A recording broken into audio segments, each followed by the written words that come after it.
আজকের ভিডিওতে আমরা দেখব এক অসাধারণ দৃশ্য। হাওরের মাঝখান দিয়ে চলে গেছে একটি রাস্তা। একপাশে বিস্তীর্ণ হাওর, যতদূর চোখ যায় শুধু সবুজ ধানক্ষেত আর পানির রাজ্য। অন্য পাশে রয়েছে মানুষের বসতি, বিভিন্ন শিক্ষা প্রতিষ্ঠান, মসজিদ, মন্দির এবং হাসপাতাল।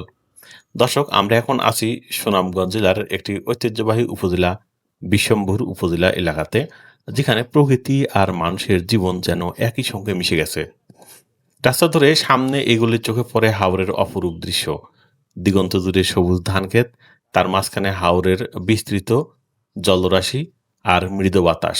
যদিও এখন শুকনো মৌসুম, হাওরে জল নেই, শুধু আছে বিস্তীর্ণ ধানক্ষেত। সব মিলিয়ে এক স্বর্গীয় পরিবেশ। এই অঞ্চলের হাওরগুলো বর্ষাকালে এক বিশাল সমুদ্রে পরিণত হয়। তখন চারপাশে শুধু পানি আর পানি। আর শীত মৌসুমে যখন পানি কমে যায়, তখন দেখা যায় বিস্তীর্ণ ধানক্ষেত। এখন আমরা দেখতে পাচ্ছি হাওরে আর পানি নেই, শুধু বিস্তীর্ণ ধানক্ষেত।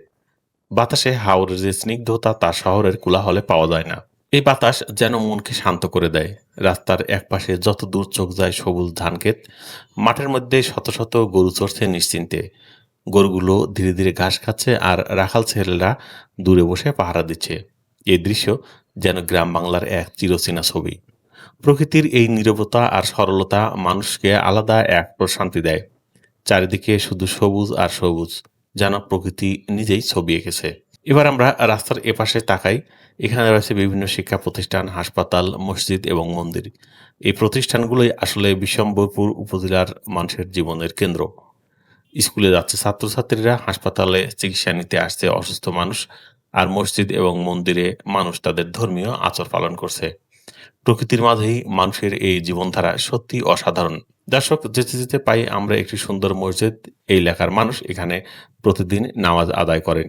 আরেকটু দূরে রয়েছে একটি মন্দির, যেখানে স্থানীয় হিন্দু সম্প্রদায়ের মানুষ পূজা অর্চনা করেন। এই দৃশ্য প্রমাণ করে বাংলার গ্রামে মানুষ ধর্মীয় সম্প্রীতির মধ্যেই বসবাস করে। পাশে রয়েছে একটি হাসপাতাল, যা স্থানীয় মানুষের চিকিৎসার সেবার প্রধান ভরসা। এই রাস্তা শুধু যাতায়াতের পথ নয়, এটি মানুষের জীবনের একটি অংশ। এখান দিয়ে প্রতিদিন চলাচল করে মোটরসাইকেল, অটোরিকশা, সাইকেল এবং হাঁটা মানুষ। কেউ যাচ্ছে বাজারে, কেউ স্কুলে, আবার কেউ বা মাঠে কাজ করতে। সব মিলিয়ে এই রাস্তা যেন গ্রামের মানুষের জীবনের এক জীবন্ত চিত্র। হাওরের মাঝখান দিয়ে চলে যাওয়া এই রাস্তা শুধু একটি পথ নয়, এটি প্রকৃতি, মানুষ এবং জীবনের এক সুন্দর মিলনস্থল। একপাশে বিস্তৃত হাওর আর ধানক্ষেত, অন্য পাশে মানুষের বসতি। সব মিলিয়ে বিশম্বরপুর সত্যি এক অনন্য সৌন্দর্যের জায়গা। দর্শক, আপনি যদি প্রকৃতি ভালোবাসেন, তাহলে সুনামগঞ্জের এই হাওর অঞ্চলের এই দৃশ্য অবশ্যই একবার ঘুরে দেখে যাবেন। ভিডিওটি ভালো লাগলে অবশ্যই আপনারা লাইক দিবেন, কমেন্ট করবেন এবং শেয়ার করে দিবেন, অন্যদের দেখার সুযোগ করে দিবেন। দেখা হবে বাংলাদেশের নতুন কোনো জায়গার নতুন কোনো ভিডিও নিয়ে। ঘরে বসে বাংলাদেশ চাইলে আমাদের সঙ্গেই থাকুন।